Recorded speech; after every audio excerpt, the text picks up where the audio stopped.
এক গ্রামে এক ভদ্রলোক ছিলেন। তিনি চাকরি করতেন, আবার কতগুলো গরুও পুষতেন। তিনি চাকরিতে যাওয়ার আগে গরুগুলোকে খাইয়ে দাইয়ে আদর যত্ন করে রেখে যেতেন, কিন্তু ফেরার পথে তার রাত্রি হয়ে যেত। তাই তিনি একজন লোক খুঁজছিলেন। একদিন এক ছেলেকে পেয়েও গেলেন। ছেলেকে তিনি বললেন, ও ছেলে, তুমি কাজ করবে আমার বাড়িতে?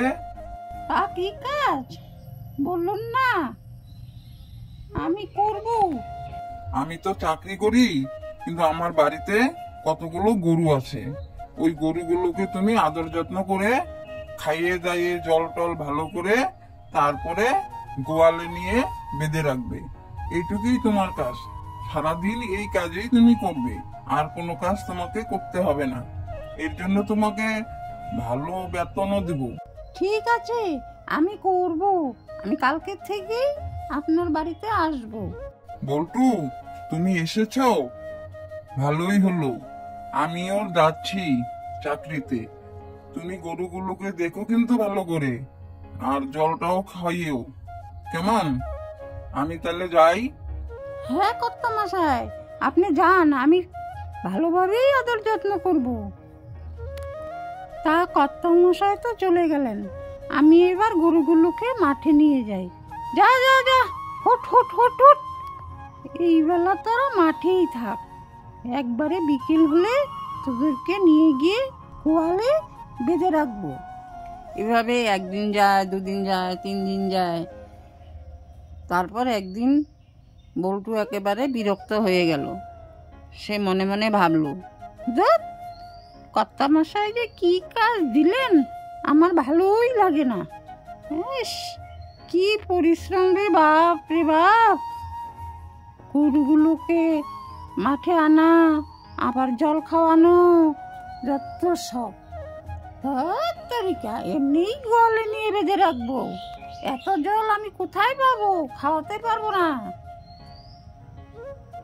আবার যদি কর্তামশাই এসে গরুগুলোকে দেখেন গরুগুলো জল খায়নি, তাহলে তো আমাকে পয়সাও দেবেন না।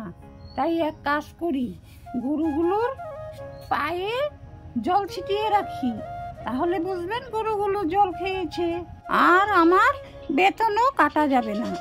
কি মজা!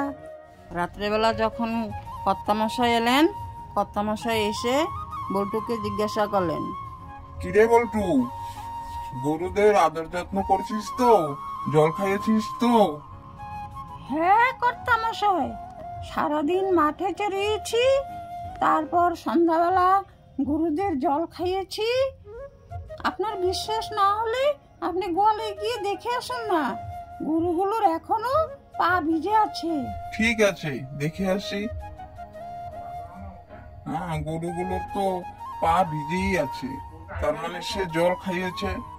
তাহলে আমার আর চিন্তা নাই, আমি খাইয়ে দিয়ে ঘুমিয়ে পড়ি।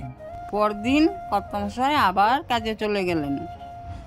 এদিকে বল্টু মনে মনে ভাবলেন, ইস, কর্তামশাই তো চলে গেলেন, আজকে গরুগুলোকে মাঠে নিয়ে যাই, তারপর কালকের মতো জল না খাইয়ে আবার এনে বেঁধে রাখবো। হট হট, যা যা, তোদের গোয়ালে বাঁধবো, আর পায়ে জল ছিটিয়ে দেই, কর্তামশাই যেন না ধরতে পারে আমি তোদেরকে জল খাওয়াইনি।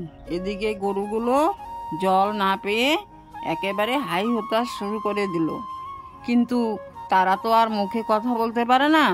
তারা কি করে বলবে বল্টুকেই বা কর্তামশাইকে যে আমরা জল খাইনি?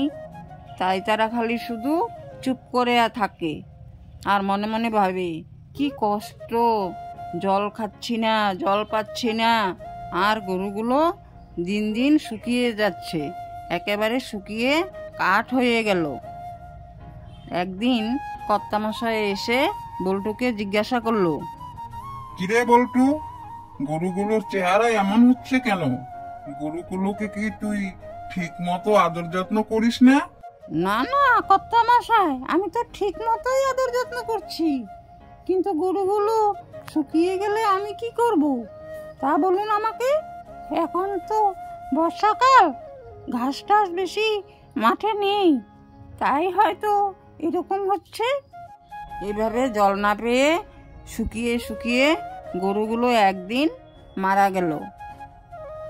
আর মারা যাওয়ার আগে বল্টুকে মনে মনে অভিশাপ দিয়ে গেল, সে যেন পরজন্মে এক পাখি হয়ে জন্মায়। সেই পাখি যেন জল না পায়, তাকেও যেন হাই হুতাশ করতে হয়। বল্টু মারা গিয়ে এক পাখি হয়ে জন্ম নিল। তার নাম লোকে বলে চাতক পাখি। সে শুধু জলের জন্য বৃষ্টির উপর নির্ভর করে আর হাই হতাশ করে। আর তার বুলি হলো মিকো মিকো মিকো। যখন বৃষ্টি হয় তখন হাঁ করে থাকে আর বৃষ্টির ফোঁটা তার মুখে ঢুকে। এভাবেই সে জল খেয়ে বেঁচে থাকে।